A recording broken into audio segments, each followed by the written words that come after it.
kebenaran dalamnya. Ya. Tapi YB, kalau kita tengok pengakuan yang dibuat sejak akhir-akhir ini, tak berbangkit ulama PAS berbohong. Yang mengaku sekarang bukan ulama lah. Yang mengakunya Dr. Zuhdi, yang mengakunya Datuk Taqiyuddin. Tetapi apabila tajuk dikata ulama PAS berbohong ni, saya agak skeptikal sikit lah. Takkan ulama PAS nak berbohong kan? Dan memang betul tak ada ulama. Misalnya Mokhtar sendiri tak mengaku bahawa ada kerjasama dengan dia ada rancang kerjasama dengan UMNO. Yalah. Walaupun dia orang tak mengaku, hakikatnya itulah apa yang telah diusahakan oleh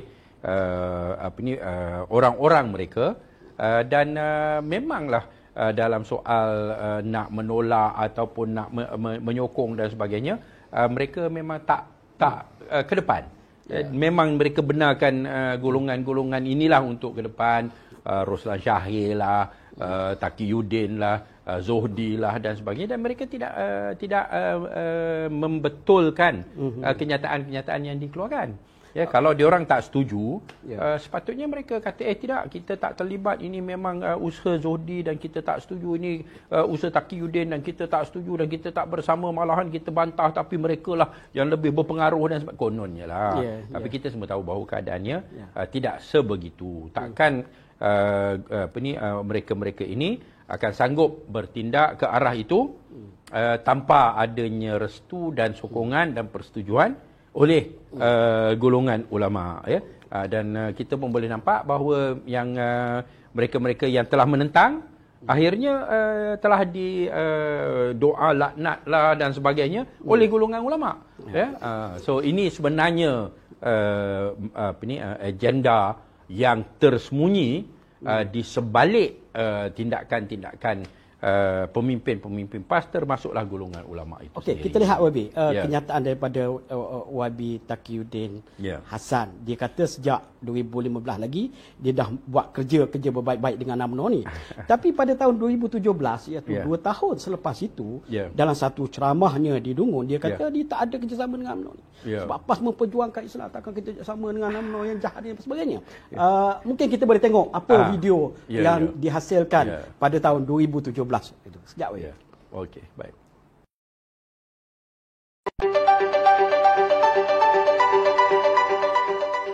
Pada malam ini saya mungkin boleh mewakili PAS Pusat nak menegaskan di hadapan tuan-tuan adik kakak di Dungun pada malam ini, perjuangan kita adalah berdasarkan, berteraskan kepada perjuangan Islam sebagaimana Al-Quran dan juga As-Sunnah, ijma' dan juga qiyas yang kita pegang. Dan selagi kita berpegang kepada prinsip dan dasar perjuangan ini, insya-Allah kita tidak akan bersama dengan Barisan Nasional selama-lamanya, dan kita akan menentang UMNO, Barisan Nasional ini sepanjang perjuangan kita ini, insya-Allah. Ini penegasan kita.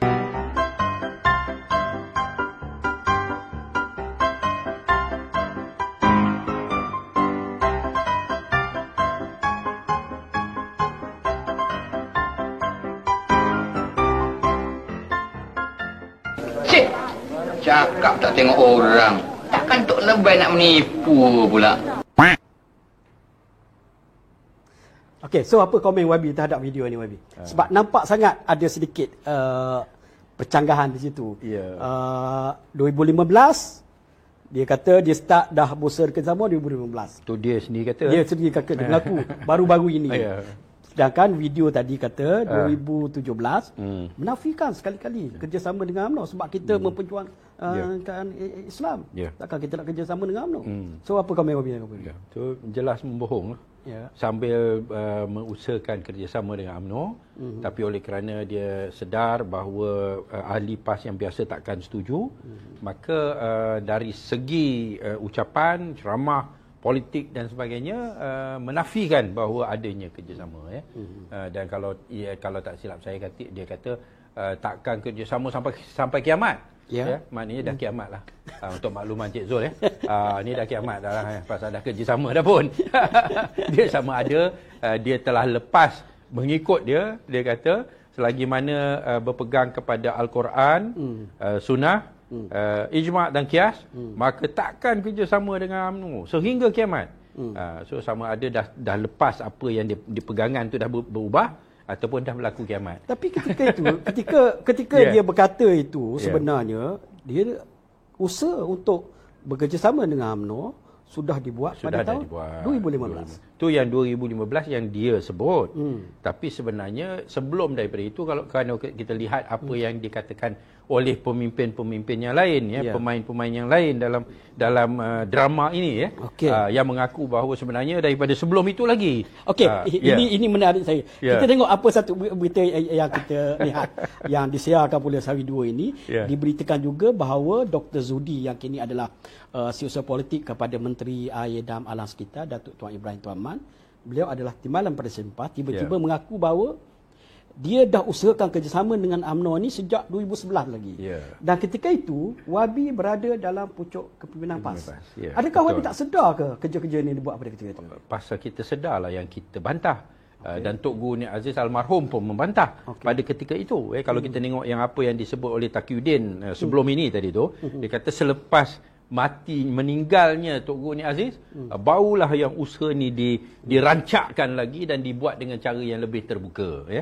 Mungkin pada zaman bila Tok Guru masih ada, mereka pun tak berani, yang nampak pun yang buat kerja-kerja ni individu yang tertentu sahaja, walaupun ada backing daripada golongan asatizah yang lain. Tapi mereka tidak mau mengaku kerana almarhum Tok Guru Nik Aziz masih ada. Dan almarhum Tok Guru Nik Aziz pun dah tegur berkali-kali, dan mereka telah pun meminta maaf, dan kononnya telah bertaubat dan tidak lagi akan melakukannya. Tetapi pengakuan Zuhdi sekarang ni, mereka semua berani nak mengaku kerana mereka bangga dengan pencapaian mereka. Boleh kita lihat cropping daripada berita yang Zuhdi mengaku bahawa 2011 beliau telah mulakan usaha untuk kerjasama.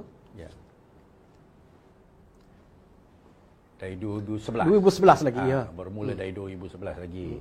Dia sebenarnya sebelum itu Hasan Ali pun ada buat pengakuan itu, dan Tok Guru Nik Aziz almarhum pun ada tegur tentang soal usaha-usaha ini. Maka memang dah mula ada lah. Tapi mungkin yang Zuhdi itu yang dia lebih berperanan dengan lebih serius, dengan lebih terbuka, ialah pada 2011, iaitu lepas kita menang 2008 menuju ke 2013.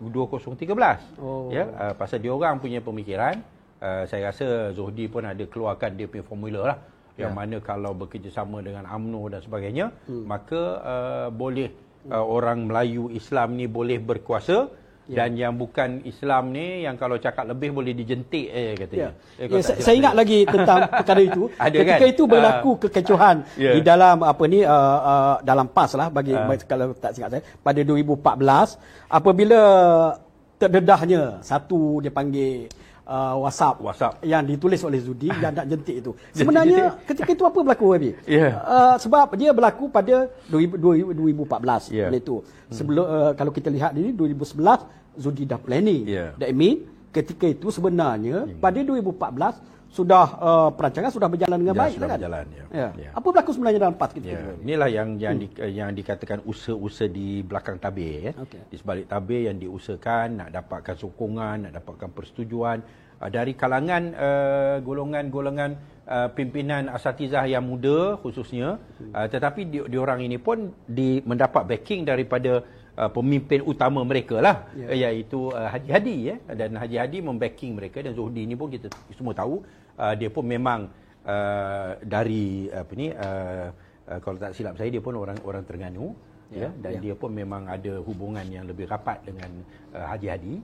Pemikiran yang dilontarkan adalah seperti mana yang sekarang ni lah, yang ada soal Melayu Islam kena bersatu, dan dengan bersatunya maka kita akan dapat menguasai, dan kita boleh laksanakan apa yang kita nak, dan yang bukan Islam ni tak boleh cakap dan sebagainya. Itu yang pemikiran yang diusahakan. Tetapi usaha ini telah ditentang. Almarhum Tok Guru Nik Aziz sendiri menentangnya. Kami yang merupakan AJK PAS Pusat pada ketika itu juga menentangnya. tetapi mereka tak berani nak cakap dengan secara berterus terang dan mengaku bahawa itulah sebenarnya kehendak mereka. Malahan bila terdedah WhatsApp dalam grup pimpinan PAS itu, maka mereka memberikan berbagai-bagai alasan lah. Kata ini hanya sekadar pemikiran, hanya senario planning lah, inilah, itulah. Tetapi sebenarnya itulah kehendak mereka. Dan ini sekarang ini terbukti. Dan ini sekarang ini mereka bangga dengan apa yang telah mereka usahakan. Mereka telah berjaya menipu ahli-ahli PAS yang pada ketika itu penuh yakin bahawa PAS takkan kerjasama dengan UMNO walau apa sekalipun. Sampai kiamatlah takkan kerjasama. Tapi pada masa yang sama mereka telah mencantas pemimpin-pemimpin PAS yang tak setuju dengan wawasan mereka, dan ini semua diperhebatkan dan dipertingkatkan usaha itu selepas meninggalnya almarhum Tok Guru Ni Aziz. Itulah hakikatnya. Ya. Ketika itulah Wabi, adakah keyakinan pemimpin, tidak ada keyakinan pemimpin PAS yang ada ketika itu untuk melawan, sebab usaha menentang kerjasama ini memang kuat daripada satu tengah kumpulan dalam PAS, sedangkan ada satu lagi pula tak ada mempertahankan perkara itu, tapi sekadar menafikannya. Kenapa ketika itu dinafikan begitu?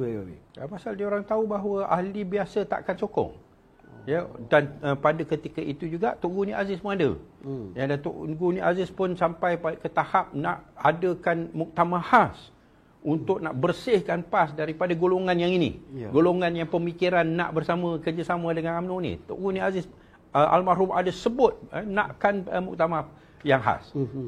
Tapi mereka pujuklah Tok Guru Ni Aziz, kata tak ada, salah faham, tersilap lah, dan sebagainya. Akhirnya apa yang yang sebenarnya tidak terdedah. Dan bila disebut, mereka semua menafikan. Dan sambil itu satu kempen untuk memburukkan pemimpin-pemimpin yang tak setuju dengan soal kerjasama dengan UMNO ini.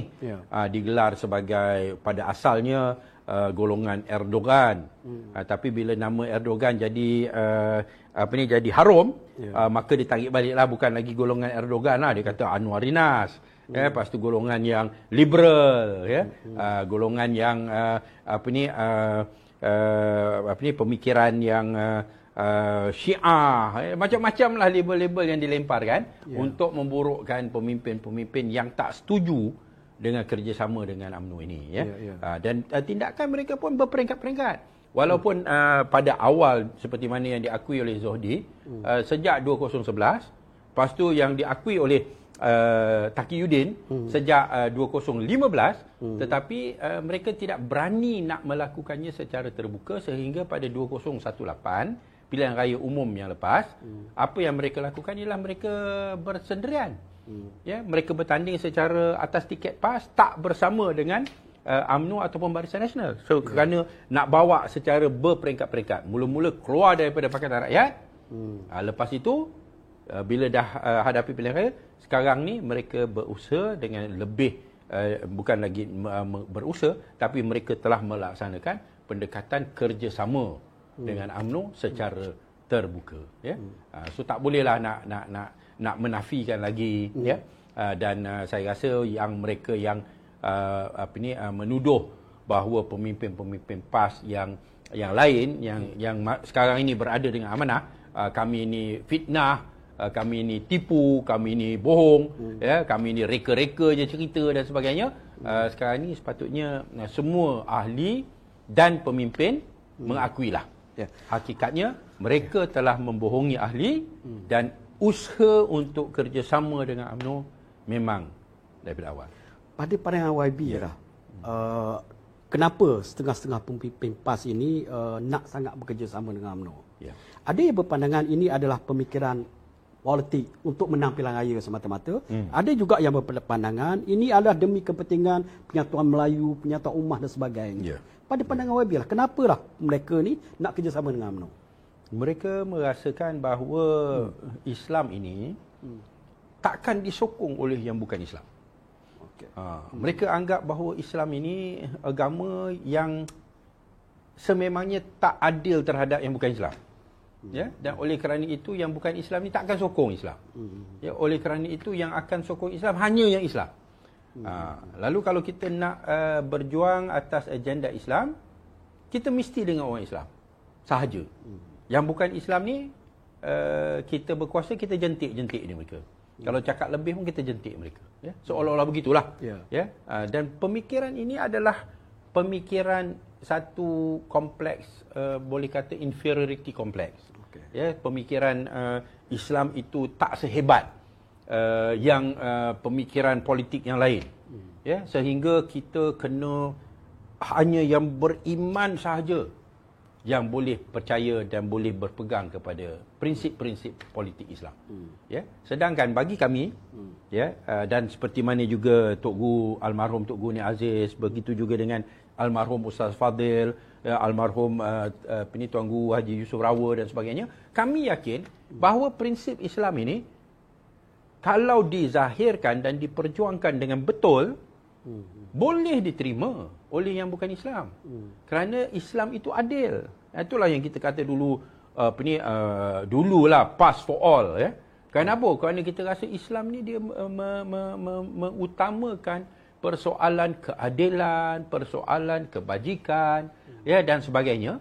Maka yang bukan Islam pun boleh rasa lega, ya, dan boleh menerima pemerintahan Islam dan prinsip-prinsip politik Islam walaupun mereka sendiri tidak beriman dengan akidah Islam.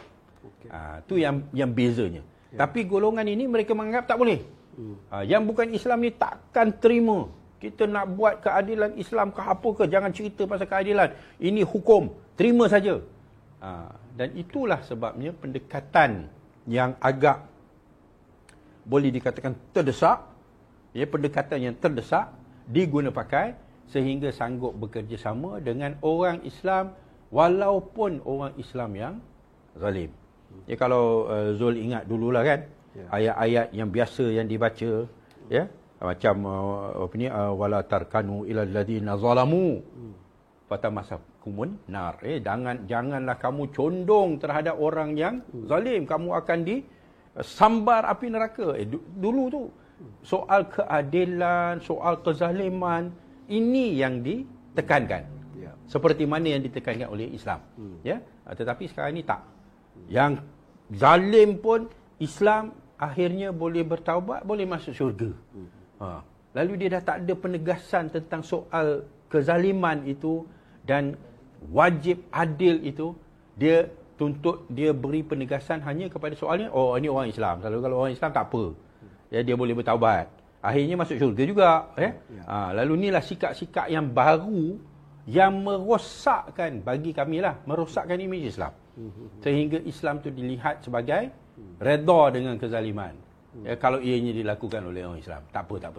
Orang Islam tak apa. Dia mencuri, tak apa. Orang Islam mencuri, tak apa. Inilah yang merosakkan imej Islam. Ya. So pemikiran yang inferior ni menyebabkan mereka bertindak sebegini. Hanya orang Islam yang beriman, dia tak kisah ajaran tu, dia rasa ajaran tu tak boleh meyakinkan orang. Ya, tak dia bercanggah dengan logik dan rasional. Lalu macam mana? Mesti atas iman semata-mata. Inilah yang masalah dia. Dia tak nampak Islam itu sebenarnya adil dan Islam itu sebenarnya cemerlang sehingga yang bukan Islam pun boleh diyakinkan sistem pendekatan yang digunakan oleh Islam dan sebagainya. Okey. Sekarang kita anggap benda itu dah menjadi sejarah. Perkembangan antara politik di Malaysia, terutama sekali dalam PAS itu sendiri. Sekarang dah jadi realiti bahawa PAS bekerjasama dengan UMNO dan bekerjasama dengan Bersatu untuk membentuk kerajaan Perikatan Nasional. Pada pandangan YB lah, apakah sikap ahli-ahli PAS kat bawah sana yang selama ni merasakan mereka mungkin merasa tertipu dengan apa yang berlaku dan sekarang dah menjadi realiti? Saya ingat diorang ramai dalam dilema. Ya, dan bila kita tanya dengan diorang pun tak boleh nak berhujah. Akhirnya mereka kata kita serah kepada ulama je lah. Kita serah pada ulama je lah. Ya.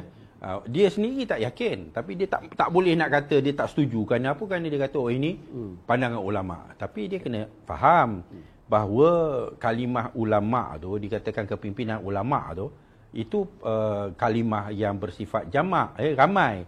Lalu kita pilihlah mana satu yang, dan ulama ni dia banyak pandangan. Ada yang begini, ada yang begitu. Lalu kita pilihlah yang mana yang kita rasa lebih selari dengan kefahaman kita berhubung dengan Islam.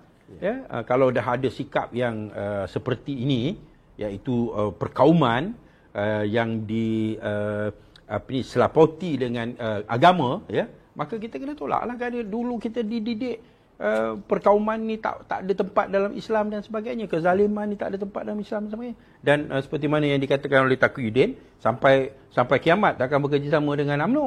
Dan dulu dia punya cogan kata PAS ganti UMNO. Dah lupa dah kan? Zul ingat lagi tak?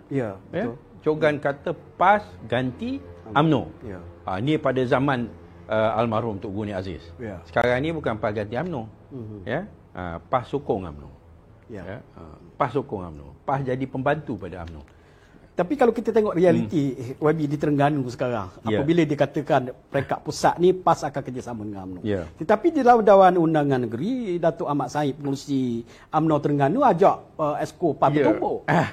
So adakah benda ini sebenarnya diterima oleh ahli-ahli PAS sendiri ataupun bagaimana? Okey, dia begitu juga ahli-ahli UMNO. Adakah mereka menerima bahawa mereka satu masa sekarang kena berbaik-baik dengan PAS? Hakikatnya di Kelantan dan di Terengganu, di mana PAS berkuasa, dia tak beri ruang kepada UMNO. Itu hakikatnya lah. Bila dia bentuk kerajaan dekat Kelantan pun, kerajaan PAS, mana ada exco daripada UMNO. Cakap je lah nak bekerjasama. Di Terengganu pun begitu. Malahan kalau tak silap saya, ada baru-baru ni dia orang duk komplain, kata bantuan kepada adun-adun UMNO pun tak ada. Walaupun dia orang kata kononnya muafakat nasional. Maknanya apa? Maknanya PAS ni, minta maaf lah dia cakap berbelit. Dia lain cakap di peringkat nasional, cakap lain, di peringkat negeri dia cakap lain. Di peringkat negeri dia rasa dia dah berkuasa, dia boleh menguasai, dia tak perlukan UMNO. Tak payah nak kerjasama dengan UMNO. Tapi di peringkat nasional dia membawa lagu yang lain, ataupun irama yang lain, iaitu kita kena bersatu. Kerana apa? Kerana bagi mereka tahu bahawa di peringkat nasional dia tak boleh berkuasa dengan seorang diri. Mana dia tak boleh kuasa dengan seorang diri, maka dia sanggup bekerjasama, tapi bagi dia kerjasama itu mesti dengan yang Melayu Islam juga. Ni konsep Islam dia yang begitu sempit, yang bercanggah lah dengan pendekatan PAS all yang dululah. Ni kalau ada orang PAS yang kata tak ada lah PAS konsisten, istiqamah dan sebagainya, bohong lah. Pasal benda dah jelas. Sejak 2015, PAS telah memilih satu haluan yang baru, yang berbeza. Dan Taqiyuddin pun mengaku, Zodi pun dah mengaku. Hanya kita nak tunggu Haji Hadi je mengaku dia bohong. Kita tengok apa pula kata apa ni penonton-penonton kita yang datang kepada siaran Jom Channel ini. Pertama soalan daripada Facebook, Rajani Said. YB, adakah disebabkan dana punca PAS menjalinkan kerjasama dengan UMNO? Apa agaknya menyebabkan golongan profesional ditolak oleh golongan ulama di dalam PAS? YB? Mungkin dana di antara puncanya. Kita pun tak tahulah. Mungkin ada yang selain daripada itu. Tetapi hakikatnya memang telah termakan dengan duit sogokan daripada UMNO. Itu tak ada orang boleh nafilah. Nik Abduh pun dah mengaku, dan dia dah kata apa salahnya. Siapa yang bodoh? PAS yang bodoh ke UMNO yang bodoh? Maka dah memang dia dah mengaku bahawa duit daripada UMNO telah pun diterima oleh PAS.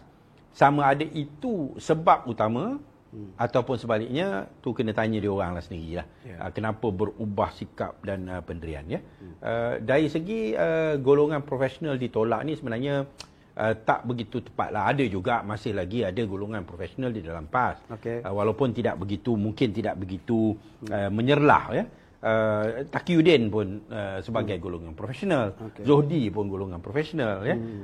Hasan Ali pun golongan profesional, ya. Bukan daripada golongan ulama. Tetapi yang penting mereka ini menerima konsep Melayu Islam. Kalau mereka terima konsep Melayu Islam, mereka ikut trend yang dibawa oleh Haji Hadi, maka tak ada masalah. Tapi kalau mereka menganggap bahawa tindakan kerjasama dengan golongan yang rasuah, yang zalim dan sebagainya adalah salah, maka mereka akan diketepikan. Yang macam saya sebut secara terbuka di dalam parlimen, soal bila berlakunya pengkhianatan Pakatan Harapan, ya, sepatutnya PAS dia tak boleh bersama dengan golongan pengkhianat. Ya, dia sendiri, ya, sepatutnya secara prinsip tak boleh, pasal orang ni telah dipilih oleh rakyat, dah berikan mandat kepada Pakatan Harapan untuk memerintah. Tiba-tiba golongan ini khianat. Tiba-tiba PAS sokong golongan pengkhianat. Ini pun dah satu benda yang bagi saya lah, menunjukkan satu level moral dan etika yang terlalu rendah. Ya, sepatutnya mereka hormat. Ni pilihan rakyat yang dulu-dulu, macam almarhum Tok Guru Ni Aziz, apa yang disebut tentang rampasan kuasa yang berlaku di Perak. Ya, itu satu perkara yang mengaibkan, memalukan. Ya, tapi itu bukan kerana pada ketika itu soal PAS bersama dengan Pakatan Rakyat. Bila Pakatan Rakyat dikhianati maka kita marah. Ya, ni soal prinsip. Kita kena hormat pilihan rakyat. Golongan yang diberikan amanah, bila mereka khianat, kita jangan bersama dengan mereka. Tapi malangnya tak begitu sekarang ini. Dia punya sikap dah berubah. Kerana apa? Kerana dia lihat Melayu Islam. Dia tak kisah orang tu moralnya baik ke, akhlaknya baik ke, etikanya betul ke, dia tak kisah. Yang penting Melayu Islam. Ini sikapnya. Kembali kepada soal-soal duit tadi, Wabi. Sarawak Report. Rikasa Brown telah mendakwa PAS menerima 90 juta daripada UMNO. Akibatnya Presiden PAS telah menyaman Claire di Mahkamah di London. Tetapi kemudian berlaku tarik balik. Ini sikap bahawa PAS memang menyaman di Keseberang. Dan akhirnya bila tarik balik, dikatakan bahawa oleh kerana kos terlalu tinggi lah, buang masa lah, apalah dan sebagainya, tapi dia tak mengaku bersalah. Tapi akhirnya dia kena bayar kos kepada Claire Rikasa Brown dan peguamnya. Yang mana yang dikatakan bernilai berjuta juga. Pasal dia kena bayar pada peguam Claire itu, yang juga daripada UK, yang dia kena telah belanja yang berjuta ringgit, dan itu dengan sendirinya menunjukkan bahawa mereka mengakui bahawa kes mereka itu tak kuat, dan mereka sanggup tarik balik dan bayar Claire dan peguam yang bertindak bagi pihak Claire. Tak termasuk dengan peguam mereka sendiri. Alhamdulillah. Tapi PAS tetap berhujah bahawa mereka terpaksa menarik balik kes itu kerana kosnya yang terlalu tinggi. Meningkat berganda apabila mereka meneruskan kes itu. Bukan kerana mereka tidak yakin kemenangan dan sebagainya. Dah kenapa dia orang bayar ganti rugi kepada Claire dan juga kepada peguam Claire? Itu sendiri menunjukkan bahawa mereka telah sanggup membelanjakan berjuta sebagai pampasan. Sedangkan kalau mereka yakin mereka boleh menang, mereka teruskan, mereka boleh dapat bayaran daripada Claire. Dan Claire juga akan kena bayar lawyer dia dan juga lawyer PAS. Kan? So saya rasa itu semua kata-kata yang sekadar nak menutup keadaan dan kelemahan mereka sendiri, kerana mereka tahu bahawa agak sukar untuk menang. Kerana dah memang ada bukti-bukti dan pengakuan daripada orang-orang seperti Nik Abdul, dari segi menerima duit daripada UMNO itu. Okey, Wabi, kita kembali kepada situasi sekarang ini pula. PAS sudah bekerjasama dengan mula-mula PAS bekerjasama dengan UMNO membentuk Muafakat Nasional. Okey, bersama dengan UMNO. Kemudian apabila kerajaan Pakatan Nasional dibentuk, PAS telah menyertai kerajaan ini. Ketika bekerjasama dengan UMNO, PAS mendesak supaya parlimen dibubarkan. Dan begitulah juga UMNO. Dan UMNO semakin kuat mendesak supaya parlimen dibubarkan apabila Datuk Seri Najib dijatuhkan hukuman sehingga 12 tahun penjara dan jutaan ringgit terpaksa ratusan juta terpaksa beliau bayar sebagai samannya. Sekarang pada pandangan YB lah, apakah Muhyiddin akan menerima tekanan dari UMNO tersebut untuk membubarkan parlimen?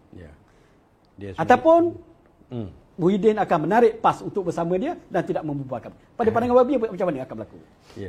Saya rasa dalam kes ini Muhyiddin tersenyum kerana dia pun tahu bahawa PAS dengan UMNO ni pun takkan berani tarik balik sokongan kepada kerajaannya sehingga jatuh.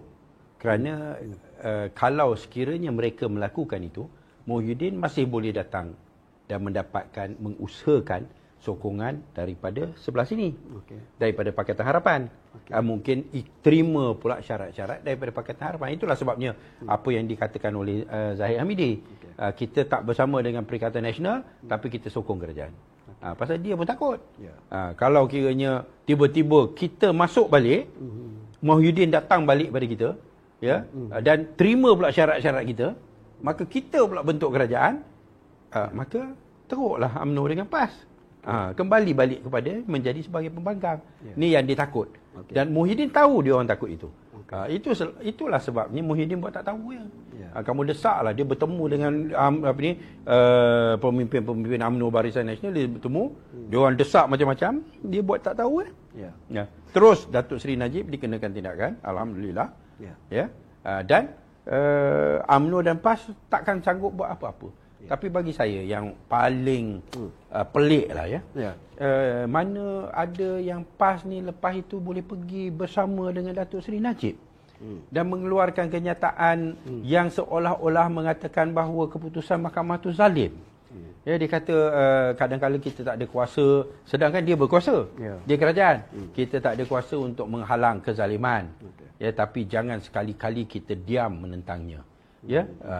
Kata-kata yang dikeluarkan oleh Menteri Undang-Undang yang boleh dikatakan dan boleh disifatkan sebagai menghina mahkamah, kerana dikeluarkan selepas berjumpa dengan Datuk Seri Najib. Dia samakan keadaan bila almarhum Ustaz Fadil Muhammad Nur pergi melawat Datuk Seri Anwar Ibrahim, sedangkan keadaannya jauh berbeza. Kesalahan yang dilakukan oleh Datuk Seri Anwar Ibrahim memang kita pertikaikan kerana bukti-buktinya memang tidak kukuh. Ianya merupakan kesalahan yang tidak ada bukti yang nyata, yang kukuh, yang mana Haji Hadi sendiri pun menulis sebuah buku berhubung dengan qazaf. Bahawa keputusan terhadap Datuk Seri Anwar Ibrahim dari sudut hukum syariat Islam memang tak boleh diterima, kerana tak adanya saksi dan sebagainya. Semua berdasarkan kepada bukti-bukti yang tidak boleh dibuktikan secara muktamad. Sedangkan dalam kes Najib, ini semua bukti memang dah ada, dia punya rekod pengaliran wang masuk dalam akaun dia, bukan satu benda yang boleh dinafikan. Hanya dia kata dia tak tahu. Duit banyak masuk akaun dia tak tahu, tapi dia belanja je. Yang SRC itu dia kata ini untuk membantu anak yatim. Kita pun tak tahulah yang Rosmah tu anak yatim yang masuk dalam kategori mana, yang dia belanja sampai beratus ribu dan kredit kad dia sampai 1 bilion. Lalu ini semua, macam mana kita boleh sebagai parti Islam, dan pada ketika ini dalam kerajaan, kita sendiri menafikan undang-undang yang kita sendiri laksanakan, yang kita pertahankan, mahkamah itu sendiri dan sebagainya. Satu benda yang amat pelik lah. Ya, yang terbaru YB. Ini pun saya perlukan komen daripada YB. Tiba-tiba Presiden PAS membuat satu kenyataan selepas bertemu dengan gambar beliau bertemu dengan Tan Sri Muhyiddin dan juga Datuk Ahmad Zahid, bahawa UMNO dengan PAS telah bersetuju untuk mencalonkan Tan Sri Muhyiddin sebagai Perdana Menteri, calon Perdana Menteri ketika mereka menyertai pilihan raya ke-15 akan datang. So apa pandangan YB? Sebab dalam satu masa beliau dilihat tak berpuas hati dengan hukuman yang dijatuhkan terhadap Najib. Dalam masa yang sama pemimpin-pemimpin bersatu bahawa kita mempertahankan, kita konsisten, kita tidak reda dengan 2MDB.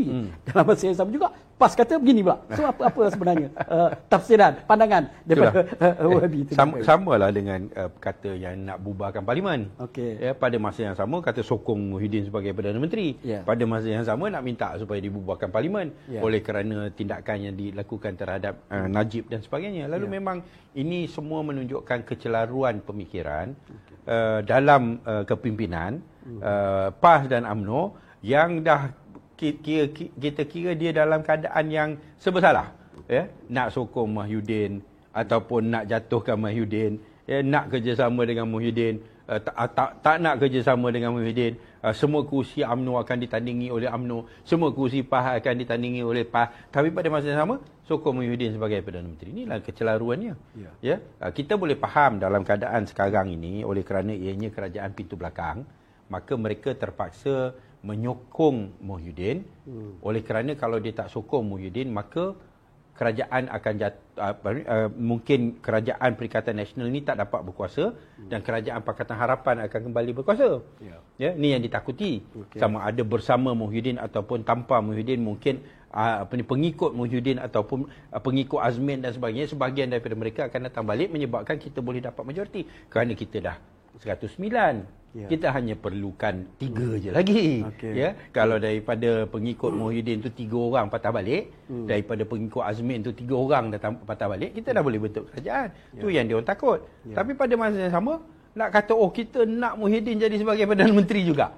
Ni kecelaruan yang menyebabkan mereka ni nampak macam memanglah tak tahu ujung pangkal lah apa nak buat dan hala tuju yang jelas.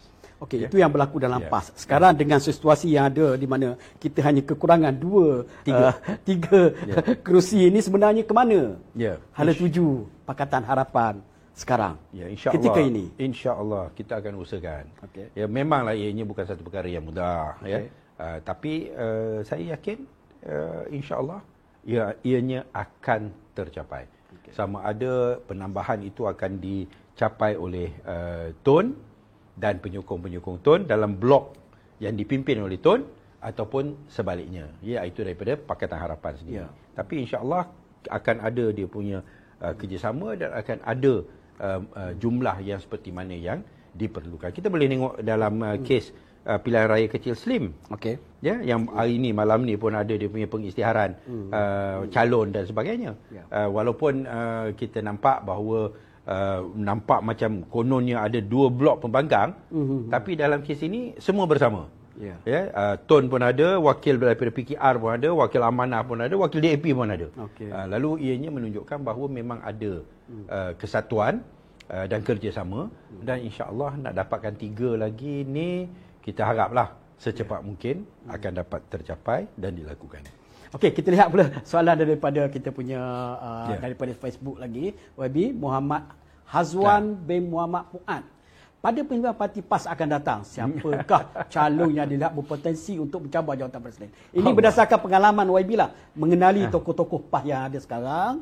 Siapakah pada pandangan YB yang layaklah untuk menggantikan presiden PAS yang ada? Pada pandangan YB. Mungkin ialah agak sukar untuk menjawab, tetapi berdasarkan pengalaman YB dengan mereka, mungkin YB boleh mengenali sedikit sebanyak mereka. Saya rasa masalah dalam PAS ini dia telah menghasilkan satu budaya ketaatan dan kepatuhan yang hampir mutlak lah kepada Haji Hadi. Dan oleh kerana itu saya tak nampak buat masa inilah adanya sesiapa yang akan sanggup ataupun mampu untuk menandingi Haji Hadi, walaupun dia telah membuat berbagai keputusan yang boleh dipertikaikan. Ya, ini yang masalahnya. Ya, dan orang-orang yang ada kemampuan untuk berfikir dan memberikan pandangan yang berbeza dengan Haji Hadi, dia dah tak boleh hidup dalam PAS. Dia akan dituduh berbagai-bagai memusuhi ulama lah. Sedangkan mungkin dia sendiri pun ulama. Macam Ustaz Ahmad Awang dan Ustaz Ghani Syamsuddin. Kalau dia duduk dalam PAS sekarang ni, dia akan dituduh menentang ulama. Walaupun dia sendiri ulama. Kerana ulama tu adalah Haji Hadi. Dalam PAS. Fakat. Tak ada yang lain. Dia seorang-seorang. Lalu sekarang ini dengan adanya budaya pendewaan terhadap pemimpin yang diamalkan dalam PAS, saya tak nampak adanya sesiapa yang akan dapat mencabar kedudukan Haji Hadi, kecuali Haji Hadi sendiri meletakkan seorang boneka.